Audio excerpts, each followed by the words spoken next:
Bonjour et bienvenue. Aujourd'hui, on va plonger dans une source assez unique et fascinante, nue pour adultes, qui s'appelle Julia Extasia. Et ce qui est vraiment frappant, ce n'est pas tant son métier actuel, mais tout le chemin qu'elle a parcouru pour y arriver.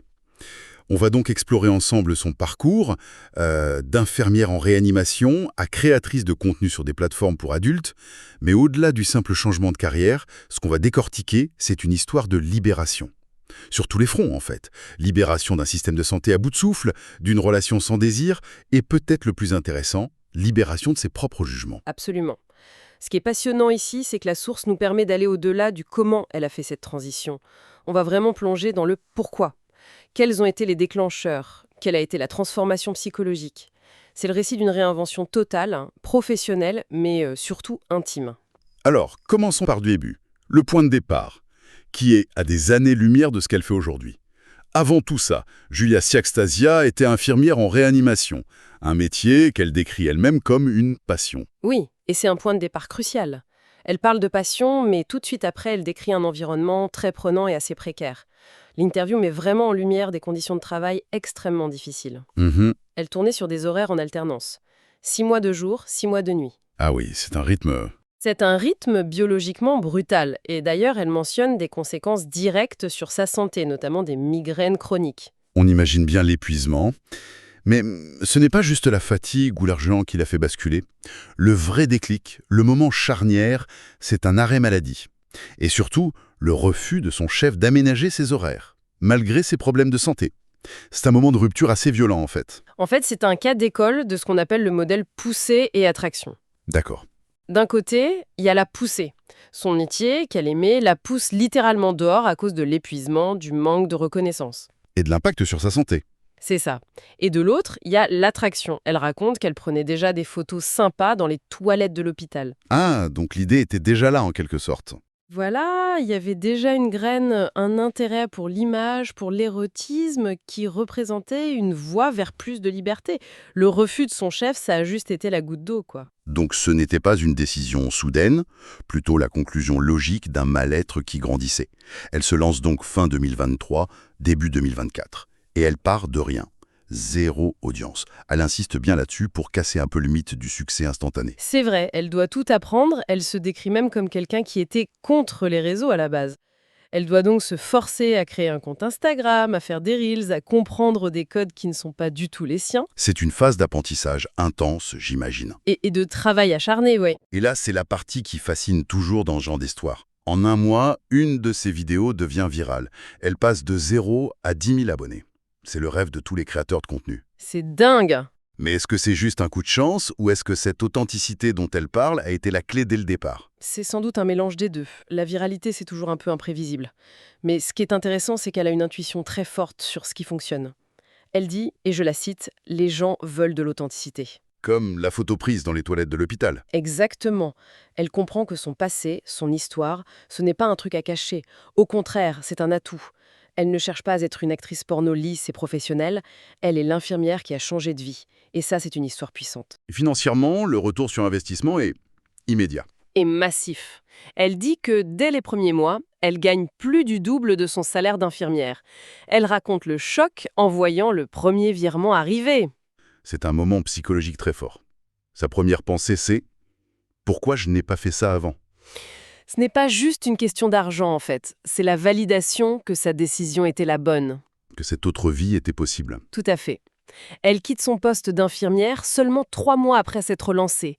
Et quelques mois plus tard, en septembre, elle quitte même la France. C'est une libération totale.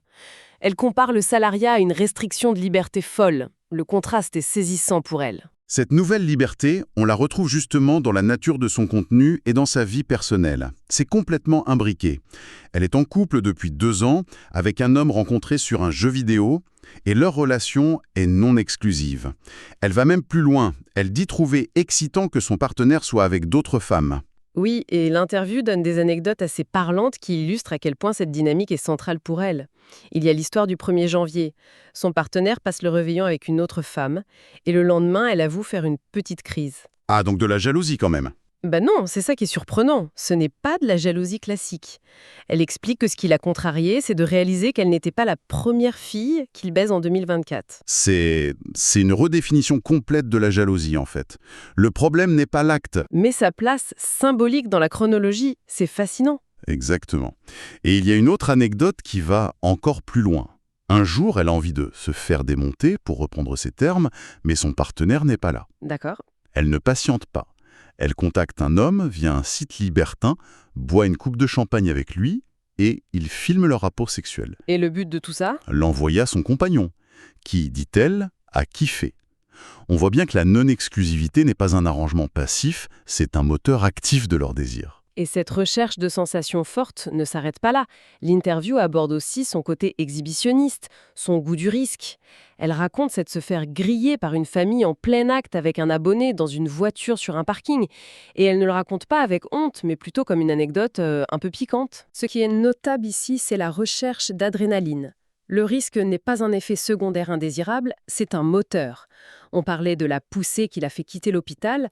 On peut voir dans ce goût du risque une forme de reconquête. C'est-à-dire? Elle passe d'un environnement où elle subissait un stress institutionnel, celui de la réa, à un autre où elle choisit son propre risque, ses propres règles. C'est une affirmation de son pouvoir personnel.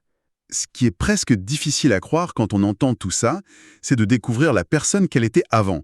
Le contraste est absolument saisissant. C'est un renversement complet. Elle se décrit comme ayant été coincée sexuellement, avec des idées arrêtées. Elle raconte avoir été en couple pendant 6 ans et avoir passé les 2 dernières années de cette relation sans le moindre contact physique. Pardon? 2 ans? Oui, pas de sexe, pas de baiser, rien. Mais comment elle explique un tel virage à 180 degrés? Elle dit simplement qu'elle n'en avait pas envie. Et avec le recul, sa conclusion est simple. Elle n'était pas avec la bonne personne. C'est la fin de cette relation qui a été le véritable catalyseur de sa libération sexuelle. C'est comme si elle avait enlevé un couvercle qui l'étouffait. C'est exactement ça. Et tout ce qui était en dessous a pu enfin s'exprimer. Et elle a une façon très particulière de voir cette transformation. Elle parle de karma. Oui, c'est une phrase très forte. Elle dit, je cite, « La vie, elle m'a dit, ok, tu parles mal de ces gens-là, etc. Deviens-en une. » Waouh! Elle avoue qu'avant, elle jugeait les personnes qui avaient les pratiques qu'elle a aujourd'hui. Et cette prise de conscience, c'est le pilier de sa philosophie actuelle, ne plus juger. Sa libération n'a pas seulement été de quitter un travail ou un partenaire, mais de déconstruire ses propres préjugés. On a beaucoup parlé de sa libération personnelle. Mais qu'en est-il des désirs des autres? Comment elle gère les demandes de ses clients, qui peuvent être spécifiques? L'interview aborde ce point, oui. Elle mentionne des demandes assez courantes dans ce milieu, comme la domination, l'humiliation verbale. Insulter ses clients? Voilà. Elle explique être très à l'aise avec ça, et même y trouver une forme d'excitation. Mais elle raconte aussi la demande la plus étrange qu'elle ait acceptée. Un abonné voulait qu'elle le regarde, via une caméra, manger ses propres excréments. Mhm. Et elle l'a fait. Pour une somme entre 150 et 200 euros, elle justifie ça par son passé d'infirmière, en disant que le caca, ça ne la dérange pas. Cependant, et c'est très important, elle a des limites très claires. Elle refuse systématiquement les pratiques uro, liées à l'urine, et scato, donc quand ça l'implique directement. L'observation à distance, c'était sa limite. On parle de contrôle et de liberté. Mais en passant d'un chef d'hôpital à des milliers d'abonnés, est-ce qu'elle n'échange pas simplement une cage pour une autre, même si elle est dorée? C'est une excellente question, et je pense que sa philosophie de tarification y répond en partie. Elle refuse de faire payer plus cher pour des demandes qu'elle juge bizarres. Ah, c'est intéressant ça. Son raisonnement, c'est que le désir d'un client est le même qu'il soit classique ou fétichiste. Elle ne veut pas monétiser le bizarre. Elle préfère dire non, purement et simplement, à ce qu'elle ne veut pas faire. Et c'est là toute la différence. C'est là que réside la différence fondamentale, oui, le pouvoir de dire non. À l'hôpital, elle ne pouvait pas refuser un horaire qui la rendait malade. Ici, elle fixe les règles. La cage n'a plus de barreaux quand on détient la clé. Donc pour résumer, ce qu'on a vu, c'est le portrait d'une femme qui a fui un métier de soins épuisant pour trouver une liberté financière, personnelle, sexuelle, dans un domaine souvent stigmatisé. C'est une histoire de réinvention, oui, mais c'est bien plus que ça. C'est le récit d'une émancipation radicale. Exactement. Et son parcours, de ses jugements passés à sa pratique actuelle, met en lumière une idée puissante. La facilité avec laquelle on peut juger ce qu'on ne comprend pas. Son histoire, c'est littéralement celle de quelqu'un qui a dû devenir ce qu'elle condamnait pour enfin cesser de juger. Et ça nous laisse avec une question, pour réfléchir un peu. Dans quelle mesure nos propres certitudes, nos jugements les plus ancrés sur les choix de vie des autres, pourraient-ils être complètement transformés si on était confronté, ne serait-ce qu'un instant, à une réalité radicalement différente de la nôtre?